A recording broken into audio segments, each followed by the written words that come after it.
Hello students, मैं प्रियंका शर्मा स्वागत करती हूं आप सभी का study material for all exams. Study material for all exam इस चैनल पर आपको स्टडी से रिलेटेड सभी टॉपिक्स, सभी मटेरियल आपको यहाँ पर मिलेगा। उसके साथ साथ आपको यहाँ पर हर एक जॉब की अपडेट दी जाएगी। तो आप अगर चैनल पर न्यू हैं तो चैनल को सब्सक्राइब कर लेंगे। सेशन को स्टार्ट करते हैं उससे पहले आप सभी स्टूडेंट हैं, किसी न किसी एग्जाम की तैयारी कर ही रहे होंगे। Student life is a hard working life. Student life मेहनत की लाइफ होती है। यहाँ पर मेहनत करने की बहुत ज्यादा जरूरत होती है। तो सारे काम छोड़ करके आप सिर्फ पढ़ाई करें और एक अच्छी सी नौकरी लें।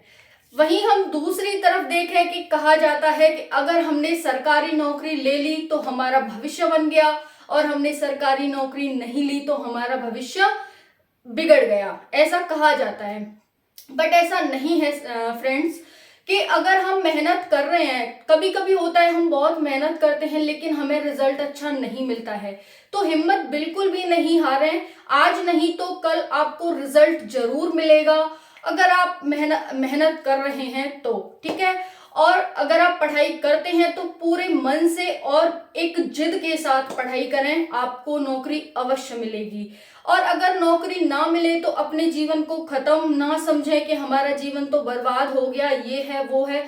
बहुत सारे काम है, बहुत सारी प्राइवेट नौकरी हैं, इतने सारे इंस्टीट्यूशन चल रहे हैं, कोई भी आप काम कर सकते हैं, अपनी जीविका चला सकते हैं, ठीक है। तो सेशन को स्टार्ट करते हैं। आप सभी जानते हैं सभी प्रतियोगी परीक्षाओं के लिए हिंदी हम यहाँ पर कर रहे हैं।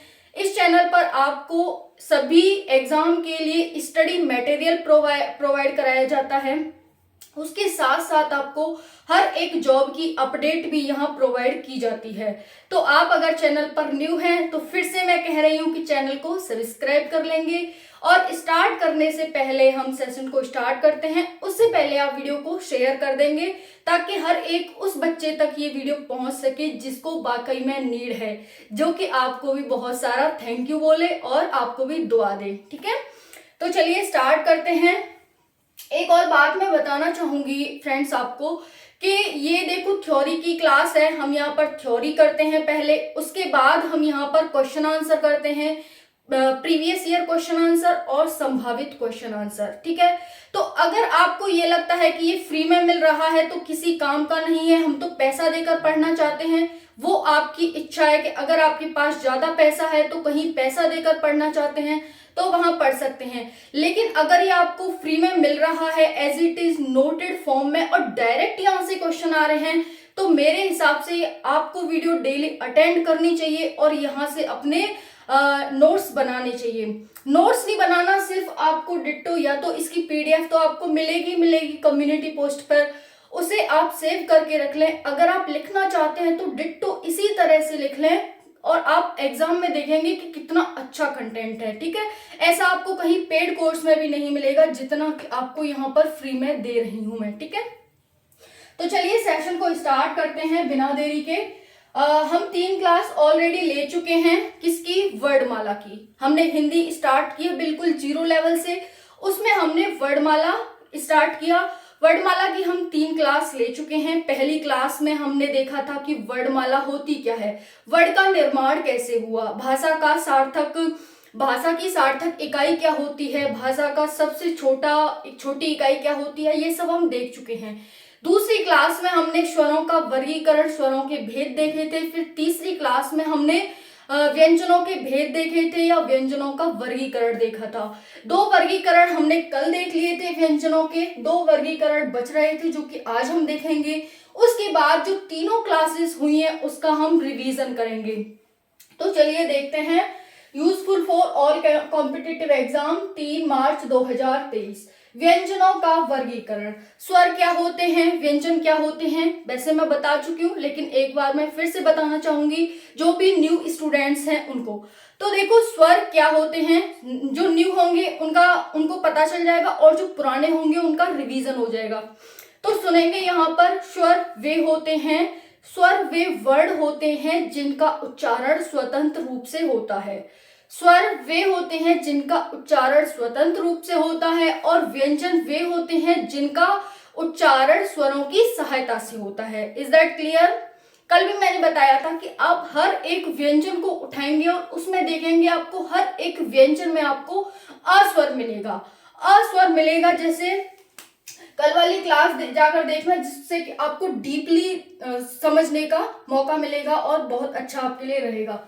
ये क है, मैंने इसे शुद्ध रूप से व्यंजन में लिखूंगी तो मैं क हलंत प्लस अ लिखूंगी। ये शुद्ध रूप में व्यंजन है और ये क्या है?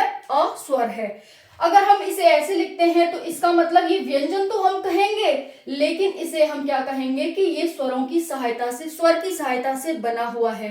वहीं आपसे एग्जामिनर कहता है कि निम्नलिखित में से कौन सा व्यंजन है, ये दे दे, ये दे दे, ठीक है, दो चार और दे दे, इस तरह से विसर्ग लगा कर दे देता है आपको, ठीक है, या फिर इस तरह से उड़ा कर दे देता है। और जब आपसे पूछता है कि व्यंजन का शुद्ध रूप क्या है, तो आप बता देंगे कि ये व्यंजन हो गया, ये स्वर हो गया, और इसमें शुद्ध रूप इसका हो जाता है। Is that clear? ठीक है, तो देखो दो हम देख चुके थे व्यंजनों का वर्गीकरण। दो कौन कौन से देख चुके थे? स्पर्शी व्यंजन देखे थे हमने कल, और दूसरा उसके बाद हमने देखा था स्पर्शी व्यंजन के बाद जो अंतस्थ व्यंजन होते हैं वो। अब हम तीसरा देखेंगे यहाँ पर ऊष्म संघर्षी व्यंजन। तीसरा है हमारा ऊष्म संघर्षी व्यंजन। क्या होते हैं? तो जिन व्यंजनों के उच्चारण में हवा मुख में किसी स्थान विशेष से घर्षण कर गर्म हवा बाहर निकले और ऊष्मा यानी गर्मी पैदा करे, उसी को हम क्या कहते हैं? ऊष्म संघर्षी व्यंजन कहते हैं। आपको नाम से ही पता चल रहा है कि ऊष्म यानी गर्म, ऊष्मा। ऊष्मा कैसे निकलेगी? आग कैसे पैदा हुई थी? पता है आप सभी को आग का आविष्कार कैसे हुआ था? तो पत्थर से पत्थर में घर्षण किया गया था, टकराया गया था, जब जाके अग्नि पैदा हुई थी। यानी जब पत्थर पत्थर टकराए, उनमें घर्षण हुआ, जब जाके एक ऊष्मा पैदा हुई। तो वैसे ही क्या होता है कि जब हम मुख से कुछ भी बोलते हैं तो घर्षण होता है। तो जब घर्षण होता है तो वो घर्षण क्या करेगा? ऊष्मा पैदा करेगा, और जिन वर्णों के उच्चारण में ऊष्मा पैदा होती है, मुख से गर्म हवा निकलती है, उन्हीं को हम ऊष्म संघर्षी व्यंजन कहते हैं। Is that clear? कौन से हो जाएंगे? चार हमारे पास ऊष्म संघर्षी व्यंजन होते हैं, जो है शीटी वाला सा, पेट चीरा सा, सवाल वाला सा और हर का हा। ये हमारे पास चार ऊष्म संघर्षी व्यंजन है। जब भी हम इनको बोलते हैं तो मुख में घर्षण होता है, जो हम बोलते हैं ना उसमें घर्षण होता है, और फिर एक गर्म हवा हमें निकली हुई फील होती है। शीटी वाला शा, शीटी वाला शा, बोलो आप, जीभ दांत सब कुछ एक दूसरे से घर्षण कर रहा है, एक दूसरे से मतलब रगड़ा खा रहा है, कह सकते हैं ऐसे, है ना। शीटी वाला सा, पेट चीरा सा, सवाल वाला सा और हल्का हा, है ना। देखो बोल के आप देखना, सब कुछ प्रैक्टिकल करना है आपको, बिल्कुल भी रट्टा लगाने की जरूरत नहीं है। रट्टा लगाओगे तो आज याद रहेगा, लेकिन एग्जाम में आप याद नहीं रख पाओगे। इसीलिए यहाँ चीजों को आत्मसात करो। आत्मसात करोगे तो कभी नहीं भूल पाओगे आप। Is that clear?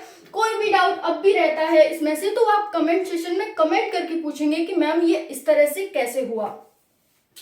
तो यहाँ पर श श श ह देखेंगे। अब इनमें भी वर्गीकरण देखते हैं कि क्या है।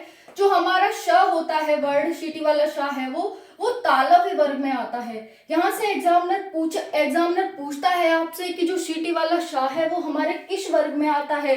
क्या ये तालव्य वर्ग का है, क्या ये मूर्धा वर्ग क्या है, या फिर ये वर्ष या फिर स्वरयंत्र, किस वर्ग का है ये। तो आप अगर आपने पढ़ा है तो आप बता पाएंगे कि ये तालव्य वर्ग में आता है।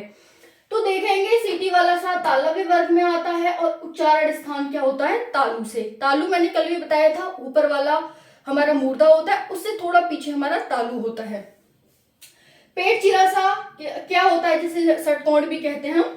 तो आपने षटकोण ध्यान रखा है तो वो आप षटकोण ध्यान रखेंगे, ठीक है। इसे पेट चिरा सा हमने पढ़ा था, बचपन में पढ़ते थे ना, तो वैसे ही। तो इसे पेट चिरा सा को हम मूर्धन्य वर्ग में रखते हैं, और यहाँ पर उच्चारण स्थान इसका मूर्धा हो जाएगा।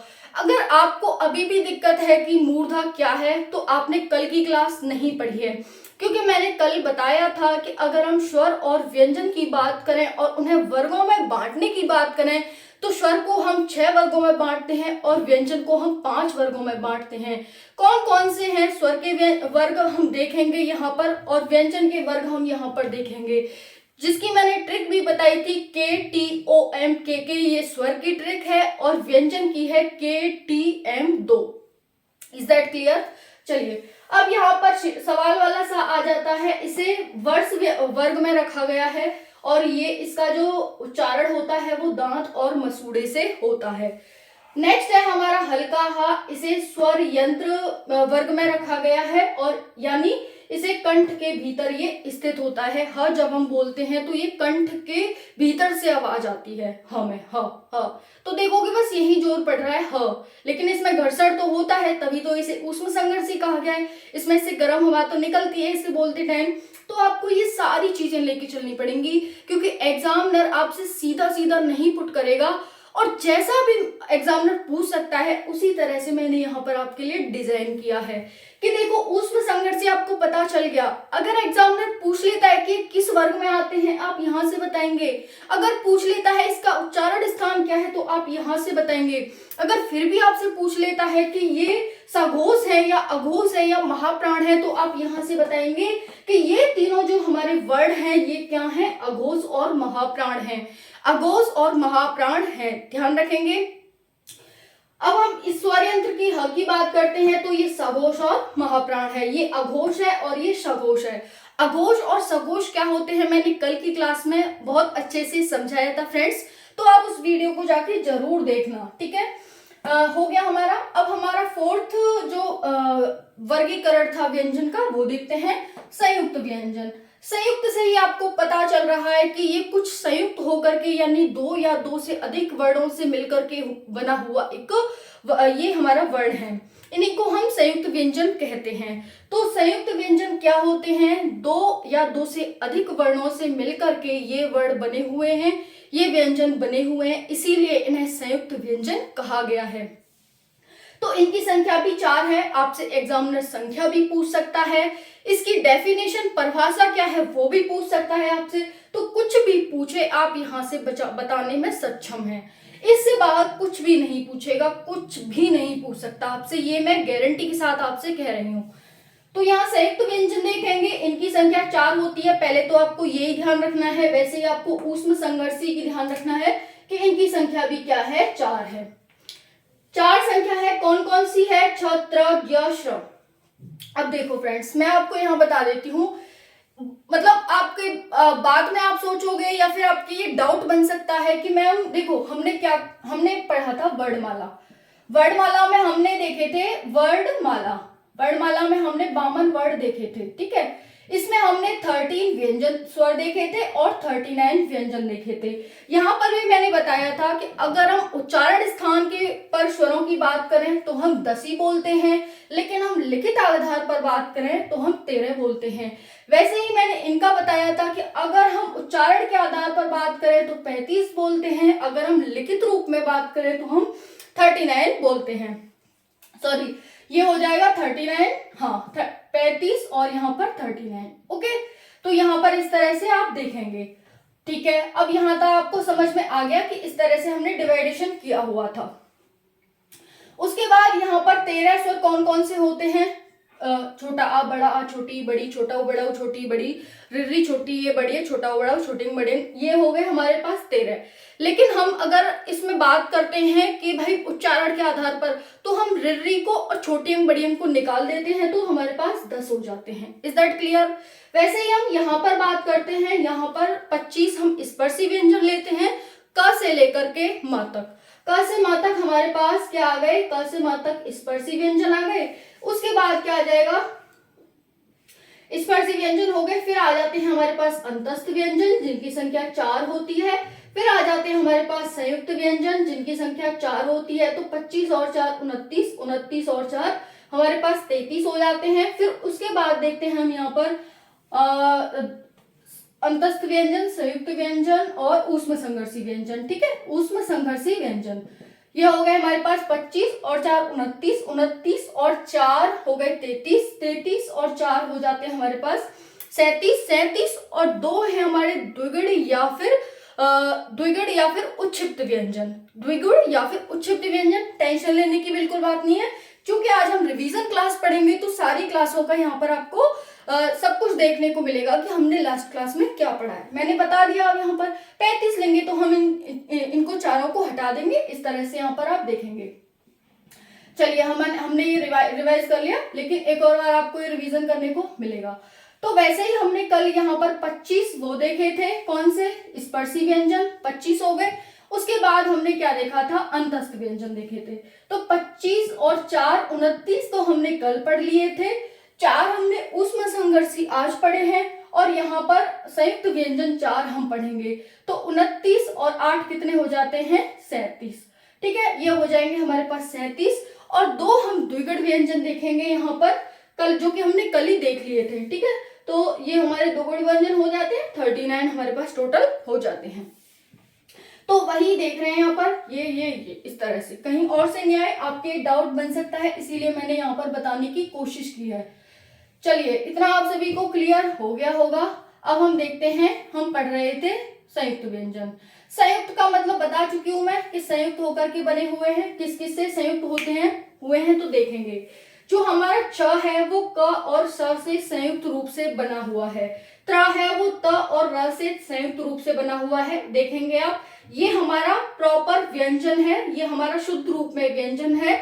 और यहाँ पर ये क्या है, स्वर की सहायता से बना है। ठीक है, तो यहाँ पर इन दोनों से मिलकर के ये बनता है, इन दोनों से त और र से त्र, ज और अ से ज्ञ, श और र से श्र, ये बनता है। अब एग्जामिनर आपसे यहीं से पुट कर सकता है कि जो त्र है वो किस किस से मिलकर के बना हुआ है, किस किस से संयुक्त हुआ है। तो आप बता देंगे अगर आपने पढ़ा हुआ है कि त और र से ही मिलकर के बना हुआ है, और एग्जामिनर पूछेगा ही आपसे। ठीक है, चलिए, तो हमारे व्यंजनों का वर्गीकरण खत्म हो गया है। अब हम करते हैं रिवीजन, तीनों क्लासों का रिवीजन करते हैं, जिसमें ये भी सम्मिलित होगा। चलिए, अब देखते हैं रिवीजन वर्णमाला। 52 वर्ड होते हैं, जो अभी मैंने बताया इतना, वहां से स्टार्ट करते हैं। 39 व्यंजन, और हमारे पास ये हो गए 13। इस तरह से भाषा की सार्थक इकाई क्या है, तो वाक्य होती है। भाषा की सबसे छोटी इकाई क्या है, तो वर्ड होती है। मैंने पिछली क्लास में कराया था, तो आप रिवीजन करना कि क्या भाषा की सार्थक इकाई मैंने क्या बताई थी, क्या मैंने भाषा की सार्थक इकाई वाक्य बताई थी। ठीक है, तो इस तरह से आप रिवीजन करेंगे। जब भी मैं इतना बोलूं तो आपके तुरंत आंसर आना चाहिए। भाषा की सार्थक इकाई क्या होती है, वाक्य, ऐसे आप आंसर देंगे। भाषा की सबसे छोटी इकाई क्या होती है, वर्ड। वर्णमाला में कितने वर्ड होते हैं, 52। ये होता है इस तरह से रिवीजन। 52 वर्ड है। पहला है उच्चारण के आधार पर 45, 10 + 35। फिर है लिखित आधार पर 52, 13 + 39, जो अभी मैंने बताया, सेम डिट्टो वही है। अब हमने इतना देख लिया। उसके बाद स्वरों का वर्गीकरण करते हैं। 7 वर्गों में हमने स्वरों को बांटा है। पहला है मात्रा या उच्चारण के आधार पर स्वरों का वर्गीकरण। पहला है ह्रस्व, इसके 3 टाइप हैं, ह्रस्व, दीर्घ और प्लुत। स्वरों का वर्गीकरण देख रहे हैं, जिसमें हम 7 टाइप के हैं। पहला टाइप देख रहे हैं, मात्रा या उच्चारण के आधार पर स्वरों का वर्गीकरण है, वो 3 होते हैं, ह्रस्व, दीर्घ और प्लुत। ह्रस्व होते हैं ह्रस्व, लघु या मूल। मैंने उस दिन भी बताया था कि इसके 3 नाम हैं।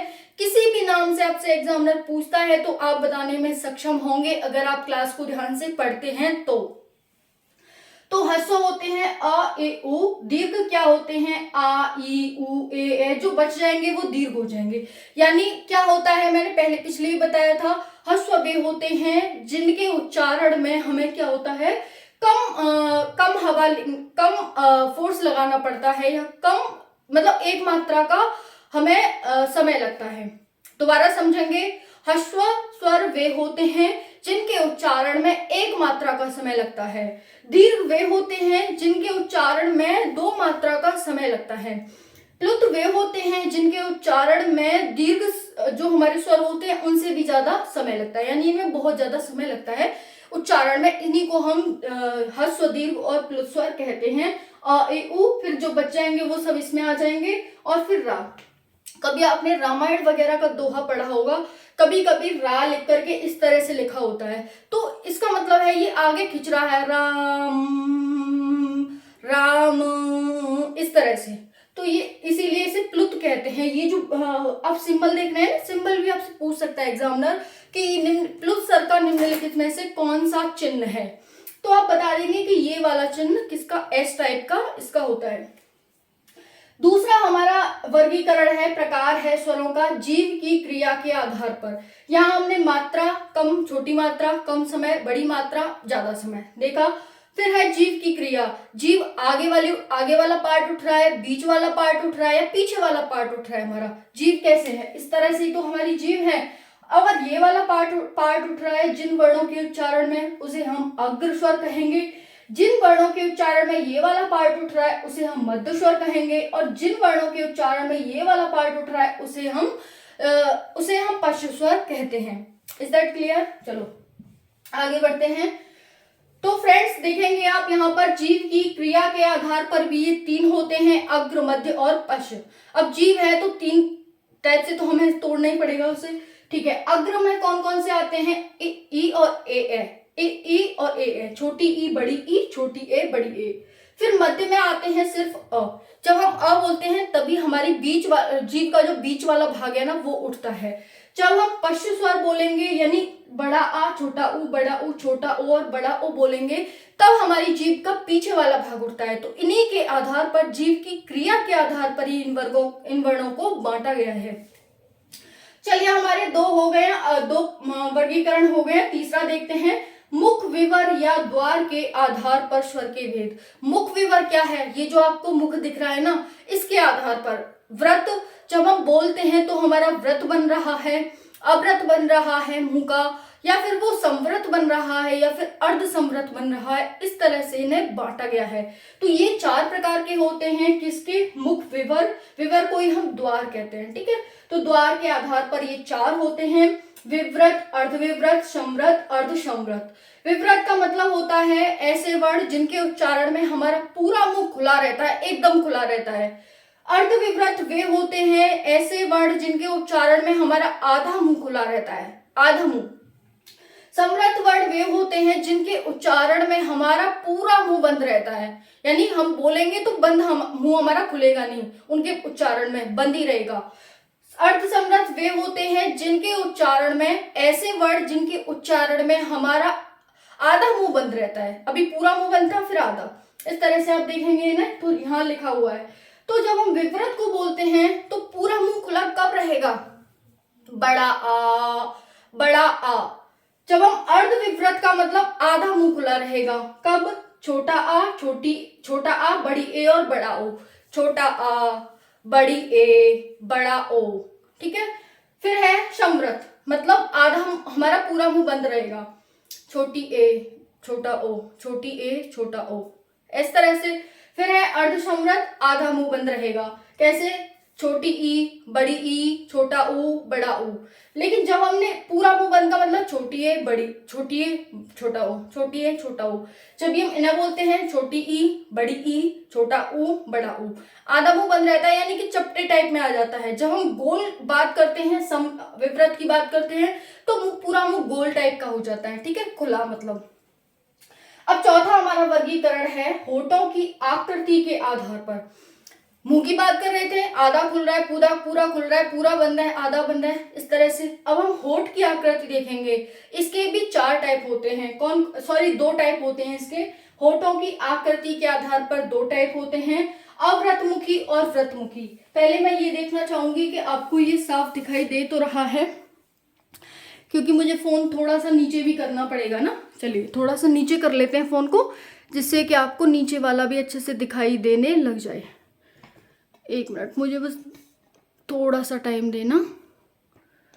चलिए, आपको दिखाई दे रहा है ना? चलिए, तो हमने यहाँ पर क्या देखा? होठों की आकृति के आधार पर। होठों की आकृति कैसी बन रही है? अव्रतमुखी है, यानी व्रत बन रहा है, या फिर अव्रत बन रहा है। व्रत यानी गोल, अव्रत यानी कि अर्धगोल, यानी व्रत बन ही नहीं रहा है। तो पहला है अव्रतमुखी। अव्रतमुखी में छोटा आ, बड़ा आ, छोटी ई, बड़ी ई, छोटी ए, बड़ी ए आ जाएंगे। उसके बाद व्रतमुखी में छोटा ऊ, बड़ा ऊ, छोटा ओ, बड़ा ओ, ये पता ही चल रहा है, ऊ ओ, छोटा ऊ, बड़ा ऊ, छोटा ओ, बड़ा ओ। इन सबको छोड़ के अव्रतमुखी हो जाते हैं, यानी कि व्रत नहीं बनता है। छोटा आ, बड़ा आ, ये देख रहे हैं आप, इधर को जा रहा है, बीच में नहीं आ रहा बल्कि इधर को जा रहा है।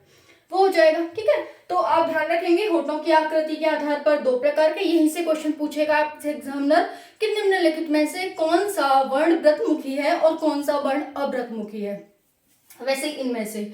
चलिए नेक्स्ट देखते हैं। 5 टाइप है हमारा हवा के नाक व मुंह से निकलने के आधार पर। हवा के नाक व मुंह से, हवा है वो नाक या मुंह, या नाक से निकल रही है या मुंह से निकल रही है या फिर दोनों से निकल रही है, उस आधार पर हम देखेंगे। इसी को हम क्या कहते हैं, हवा के नाक व मुंह से निकलने के आधार पर स्वर के भेद या स्वरों का वर्गीकरण कहते हैं। अब क्या है, कब निकलेगी हवा, जिन वर्णों का उच्चारण हम करेंगे तो हम देखेंगे कि किन वर्णों के उच्चारण में हवा मुंह से निकल रही है, किन के उच्चारण में नाक से निकल रही है, किन के उच्चारण में दोनों से निकल रही है या फिर किसी से नहीं निकल रही। इस तरह से इसके 2 टाइप हैं, पहला है निरनुनासिक, दूसरा है अनुनासिक। निरनुनासिक में क्या होता है, ये आते हैं छोटा आ बड़ा आ छोटी ई बड़ी, छोटा ऊ बड़ा ऊ छोटी ए बड़ी है, छोटा ऊ बड़ा ऊ, ये ईटीसी इसमें आते हैं, किसमें, निरनुनासिक में। निरनुनासिक का मतलब क्या होता है, तो निरनुनासिक का मतलब होता है कि जो हवा है वो हमारी नाक से नहीं निकलेगी, सिर्फ मुंह से निकलेगी। तो जब छोटा आ बड़ा आ छोटी ई बड़ी देखते हैं तो सिर्फ हमारे मुंह से हवा निकलती है, नाक से नहीं निकलती है। वहीं पर हम छोटी हम बोलेंगे, बड़ी हम बोलेंगे तो हमारी जो हवा है वो नाक और मुंह दोनों से निकलेगी। अब बोलकर ट्राई करना, देखना। तो छोटा आ छोटी अंग जब आप पढ़ रहे हैं तभी बोल के देखना, छोटी अंग बड़ी अंग, इस तरह से जब इन पे भी लगा रहे, छोटा ऊ है उस पर चंद्रबिंदी लगी है, बड़ी अंग है इस पर लगी हो, तो जो भी इस तरह के होते हैं चंद्रबिंदी या फिर विसर्ग वाले, तो उनमें क्या आती है, अनुनासिक होते हैं ये इस तरह से। तो हवा के नाक और मुंह से निकलने के आधार पर 2 प्रकार के, निरनुनासिक यानी कि नाक से नहीं निकलेगी, छोटा बड़ा छोटी बड़ी, छोटा बड़ा हो, छोटी बड़ी छोटा बड़ा हो। वहीं पर अनुनासिक, छोटी अंग बड़ी अंग और भी जो अदर वर्ड होते हैं उन पर चंद्रबिंदी लग जाती है, तो फिर ये अनुनासिक में आ जाते हैं। अनुनासिक का मतलब क्या होता है, ये बहुत ज्यादा इंपॉर्टेंट है आपके लिए जानना। निरनुनासिक का मतलब क्या होता है कि नाक से हवा नहीं निकलेगी, सिर्फ मुंह से निकलेगी। और अनुनासिक में क्या होता है कि हवा नाक से भी निकलेगी और मुंह से भी निकलेगी। तो यहाँ पर आप ध्यान रखेंगे। 6 है हमारा घोषत्व के आधार पर, घोषत्व यानी कंपन के आधार पर। कल वीडियो कराई थी, पूरी जाकर देखना, अच्छे से पता चलेगा कि घोषत्व के आधार पर जो हमने स्वर का वर्गीकरण किया था वो क्या था। तो घोषत्व के आधार पर कंपन होता है, ऐसे वर्ण जिनके उच्चारण में कंपन होता है उन्हीं को हम घोषत्व वर्ण कहते हैं, और ऐसे वर्ण जिनके उच्चारण में हवा ज्यादा या कम निकलती है उन्हीं को हम प्राणत्व के आधार पर स्वरों का वर्गीकरण कहते हैं। ठीक है, तो प्राणत्व का मतलब ही होता है हवा और घोषत्व का मतलब ही होता है कंपन। कभी आपसे मतलब भी पूछ लिया जाए तब भी आप देने में सक्षम हैं। वैसे कभी पूछेगा नहीं, लेकिन मैं इतना डीप आपको पढ़ा दूंगी कि अगर आपसे कभी पूछ भी ले तो भी आप इसे बताने में सक्षम होंगे। ठीक है जी, चलिए अब यहाँ पर हो गया। अब हमारे पास आप कहेंगे छोटी अंग बड़ी अंग कहीं मिले नहीं, लेकिन हमने यहाँ पर देखे, अलग से आप देख लेंगे कि छोटी अंग बड़ी अंग को हम अयोगवाह भी कहते हैं। क्या कहते हैं, अयोगवाह कहते हैं। छोटी अंग को हम अनुस्वार कहते हैं, बड़ी अंग को हम विसर्ग कहते हैं। तो यहाँ पर लिख लेंगे, कल भी मैंने बताया था और आज भी, क्योंकि हमारी रिवीजन है तो मुझे बताना जरूरी है। अनुस्वार और ये विसर्ग क्या इनकी वो है, वो भी मैंने बताया था। पीछे जैसे विसर्ग संधि होती है 2 बिंदी पीछे, वैसे इसमें होती है, ऐसे इसमें। फिर मूर्धा पूछ ले तो जो रीढ़ी होती है हमारी वो मूर्धा में आती है, मूर्धा वर्ग में आती है। चलिए स्वरों का रिवीजन हो गया, स्वर कितने प्रकार के होते हैं, भेद क्या है उनके देख लिया। लेकिन एक और हमारे पास बच गया है कि अगर हम वर्ग की बात करें कि स्वरों को कितने वर्गों में बांटा गया है, तो 6 आंसर है। कंठ तालु ओष्ठ मूर्धा, कंठ तालु ओष्ठ मूर्धा, कंठ तालु और कंठोष्ठ, ये 6 इसके क्या है, वर्ग हैं। आप ध्यान रखेंगे 2-2 इनमें वर्ण आते हैं। कंठ में क्या आता है, छोटा आ और बड़ा आ आता है। तालु में क्या आता है, छोटी ई और बड़ी ई आती है। ओष्ठ में क्या आता है, छोटा ऊ और बड़ा ऊ आता है। मूर्धा में क्या आता है, री आती है। कंठ तालु में क्या आता है, छोटी ए और बड़ी ए आती है। और कंठोष्ठ में क्या आता है, छोटा ओ और बड़ा ओ आता है। तो बहुत ज्यादा इंपॉर्टेंट हो जाता है, कभी आपसे पूछ ले कि जो हमारा छोटा आ है वो किस वर्ग में आता है, क्या वो कंठ वर्ग का है, क्या वो तालु वर्ग का है, मूर्धा वर्ग का है, तो आप आंसर दे सकते हैं यहाँ से। चलिए ये रिवीजन हो गया। अब हमारे व्यंजनों का वर्गीकरण भेद बचे हुए वो देख लेते हैं, रिवीजन जो भी हमने पढ़ा है। तो देखेंगे यहाँ पर इसे हम 5 वर्गों में बांटेंगे। पहला है स्पर्शी व्यंजन, ये 39 आप यहाँ पर देख सकते हैं, 39 व्यंजन है ये, जिस तरह से हम लिखित आधार पर ही देख रहे हैं, कुछ छोड़ेंगे नहीं। व्यंजनों का वर्गीकरण भेद 5 टाइप। स्पर्शी व्यंजन जो कि 25 हैं, क से लेकर के म तक। क से लेकर के म तक जो भी व्यंजन आते हैं उनको हम क्या कहते हैं? स्पर्शी व्यंजन कहते हैं। अब यहाँ पर देखेंगे स्पर्शी व्यंजन में कुछ इनमें सघोष, अघोष, अल्पप्राण, महाप्राण, नासिक और द्विगुण उच्छिष्ट व्यंजन कहते हैं। ठीक है, यहाँ से आप देख लेंगे ड ढा है वो भी इसमें आती है, लेकिन मैंने अलग से भी लिखा हुआ है कि द्विगुण या उच्छिष्ट व्यंजन किसे कहते हैं, तो द्विगुण के ड और ढ को कहते हैं। तो सघोष किसे कहते हैं? मैंने कल टेबल बनाई थी, आप क्लास जाकर के देखना कैसे टेबल बनाई थी। मैं आपको सब कुछ सिखा देना, अच्छे से बता देना चाहती हूँ, मैं अभी बताऊंगी आपको। क ख ग घ य, इस तरह से 5 × 5 होते हैं। क ख ग घ य, फिर यहाँ पर च छ ज झ य, फिर ट ठ ड ढ, फिर प फ व व, इस तरह से 5 × 5 होते हैं। तो देखो यहाँ पर सघोष क्या होते हैं? तीसरे नंबर का, चौथे नंबर का, 5वें नंबर का जो हर वर्ड आएगा उसको हम क्या कहेंगे? सघोष वर्ड कहेंगे। अघोष क्या होता है? पहले और दूसरे नंबर के वर्ड को हम अघोष वर्ड कहते हैं। अल्प प्राण क्या होता है? अल्प का मतलब 1, 3, 5, ये जो होते हैं मैंने बताया था ऑड नंबर, कल बताया था ट्रिक के साथ। तो यहाँ पर देख लेंगे महाप्राण होते हैं 2 और 4 नंबर के। महाप्राण यानी कि बड़े, 2, 1 से बड़ा 2, 3 से बड़ा 4, तो महा ध्यान रख लेंगे। नासिक के में क्या ध्यान रखेंगे? ये 5 वर्ड होते हैं हमारे। ड या ढ न म, कौन से? ड या ढ न म। आप देखेंगे जिन इन वर्णों के सभी पीछे के वर्ड जो होते हैं वो इसमें आते हैं ड या ढ न म में। ठीक है, कल वाला टेबल आप जाके देखना। फिर द्विगुण या उच्छिष्ट में ड और ढ कहते हैं, जैसे यहाँ इससे आगे ड आएगा जिसके नीचे बिंदी लगी रहती है। कभी आप इसको मत काउंट कर लेना, जिसके सामने बिंदी लगी रहती है उसे हम द्विगुण नहीं बोलेंगे, बल्कि जिसके नीचे बिंदी लगी रहती है उसे हम द्विगुण या उच्छिष्ट व्यंजन बोलते हैं। 2 नाम है, द्विगुण और उच्छिष्ट, ध्यान रखेंगे। चलिए, हमारा यहाँ तक हो गया, क्लियर हो गया होगा। कोई भी डाउट रहता है तब भी आप पूछ लेंगे, क्योंकि डाउट तभी होता है जब आप अच्छे से पढ़ते हैं। ठीक है, तो कोई भी जब भी आप क्लास को पूरी करें, कंप्लीट करने के बाद एक न एक डाउट आप अवश्य निकालना। ठीक है, तभी उससे पता चलेगा कि आपने अच्छे से पढ़ा है। दूसरा है हमारा अंतस्थ व्यंजन, जिनकी संख्या 4 है। क से म तक हो गया। म के बाद क्या आया? ममच्ची यायक, तो यायक लाडू वाव की लाभ यहाँ पर देखेंगे। इसको हम अंतस्थ व्यंजन कहते हैं, इनकी संख्या 4 होती है। उसके बाद ऊष्म संघर्षी हैं, जिनकी संख्या 4 होती है। सीटी वाला सा, पेटचिरा सा, सवाल वाला सा, हल्का। जैसे मैंने यहाँ पर बताया है, वैसे ही पिछली क्लास में इन दोनों के बारे में भी मैंने बहुत खोल के और पूरा ओपनली सब कुछ बताया है। फिर उसके बाद संयुक्त व्यंजन होता है, जैसे ये है 4 होती है, इसकी संख्या छत्र, यश्र। अब इन्हें पूछ सकता है किस किस से मिलकर के बने हुए, तो आप यहाँ पर देख लेंगे। फिर होते हैं द्विगुण व्यंजन, ड और ढ। ड और ढ इसके बीच में आ जाते हैं, क्योंकि हम उन्हें द्विगुण व्यंजन कहते हैं, इसीलिए मैंने यहाँ पर लिख दिया है। वैसे इसके 4 ही प्रकार होते हैं, लेकिन 5वां भी प्रकार मैंने ड और ढ यहाँ से हटा करके, ताकि आपको ध्यान रहे, जब भी आप नोटबुक में नोट करेंगे तो आपको ध्यान रहेगा कि इन्हें हम ये सब तो बोलते ही हैं, सघोष, अघोष, अल्पप्राण, महाप्राण। आप जैसे ही रो और कॉलम में आएंगे उस हिसाब से आप देख लेंगे, तो ये तो बोलते ही हाँ मैंने, उसके साथ साथ हम ड और ढ को द्विगुण व्यंजन भी बोलते हैं। ठीक है, चलिए, तो हो गई हमारी। अब हम वर्ग के आधार पर भी देख लेते हैं। वर्ग के आधार ये 5 हैं, 5 वर्ग के आधार पर इसे बांटा गया है। यहाँ पर है ये कंठ, ये है तालु, ये है मूर्धा, ठीक है, ये है दांत और ये है होठ, ओष्ठ या होठ। ठीक है, अब इसमें क में कौन से आते हैं? क ख ग घ य, फिर च छ ज झ य, क च ट त प। मैंने कल ट्रिक बताई थी। तो क वाले होते हैं वो कंठ होते हैं, च वाले होते हैं वो तालु होते हैं, क च ट वाले होते हैं वो मूर्धा होते हैं। ठीक है, और हम बात करें क च ट त वाले, जो त वाले होते हैं वो दांत होते हैं, और जो प वाले होते हैं वो ओठ होते हैं। यानी कि इनका उच्चारण इनसे होता है, कंठ से, तालु से, मूर्धा से, दांत से और ओष्ठ से। चलिए, बहुत अच्छी क्लास थी, मुझे तो बहुत अच्छी लगी, बहुत मजा आया आप सभी को पढ़ाने में, और मतलब अच्छा लगा, बहुत अच्छा लगा। अब आप सभी को कैसा लगा आप सभी कमेंट सेशन में बताएंगे। ठीक है, कोई भी डाउट रहता है कमेंट सेशन में करेंगे। इस क्लास को कंटिन्यू करने के लिए आप सभी मेरा सहयोग करेंगे, वीडियो को लाइक करेंगे, शेयर करेंगे और चैनल को सब्सक्राइब करेंगे। ठीक है, जय हिंद, जय भारत। मिलते हैं नेक्स्ट क्लास में। धन्यवाद।